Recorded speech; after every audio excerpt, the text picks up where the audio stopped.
জি জি, এখন বিষয়টা হচ্ছে আমাদের ইসলামে একটা মহাজোট হচ্ছে, এটা আমরা প্রত্যাশা রাখি এবং এই ব্যাপারে আমরা চেষ্টাও চালিয়ে যাচ্ছি।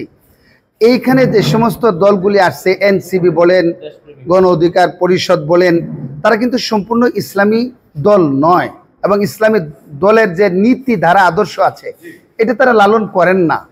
কিন্তু তাদের সাথে আমাদের কথাটা এইভাবে হচ্ছে, যারা ইসলামী মূল্যবোধ বিশ্বাসী, যারা ইসলামী মূল্যবোধ বিশ্বাসী, যারা ইসলামী মূল্যবোধকে লালন করে এবং দেশপ্রেমিক, আমাদের এই দেশের শতকরা 92% মুসলমানের দেশে ইসলামী কিছু কালচার বাস্তবায়ন করাটাই প্রযোজ্য, এই বিষয়ের সাথে তারা ঐক্যমত পোষণ করবে, তারাই আমাদের মহাজোটে অংশগ্রহণ করবে। এবং এই ব্যাপারে তাদের সাথেও আমাদের অনেকটা কথা এইভাবে হয়েছে। আর আরেকটা কথা হলো, ইসলামী মহাজোট এর অর্থ এই নয় যে তার শাসন ব্যবস্থা সম্পূর্ণ গণতান্ত্রিক পদ্ধতিকে এড়িয়ে এবং বর্তমান চলমান যে রাষ্ট্রীয় ব্যবস্থা আছে সেটাকে সম্পূর্ণ এড়িয়ে দিয়ে আফগানিস্তানের মতো এক পরিবেশ কায়েম করে ফেলা, এটা এখন সম্ভব নয়।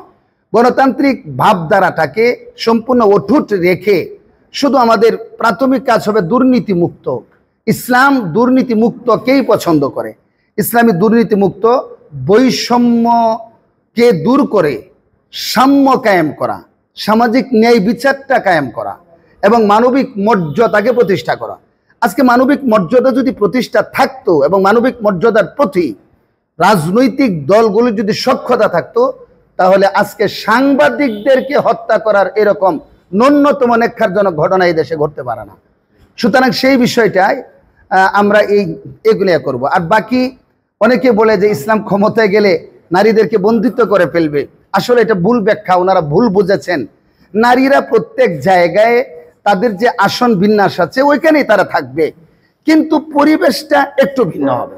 পরিবেশটা শুধু একটু ভিন্ন। গার্মেন্টস ফ্যাক্টরিগুলির মধ্যে নারীরা চাকরি করবে, কিন্তু সেখানে স্তর ভিন্ন হবে, পুরুষ আলাদা, আপনার নারীরা আলাদা, সব জায়গায় নারীরা থাকবে, কিন্তু শালীনতার ভিতরে চলে আসবে। আস্তে আস্তে আস্তে আস্তে সামনের দিকে আমরা এইভাবে যাব ইনশাআল্লাহ।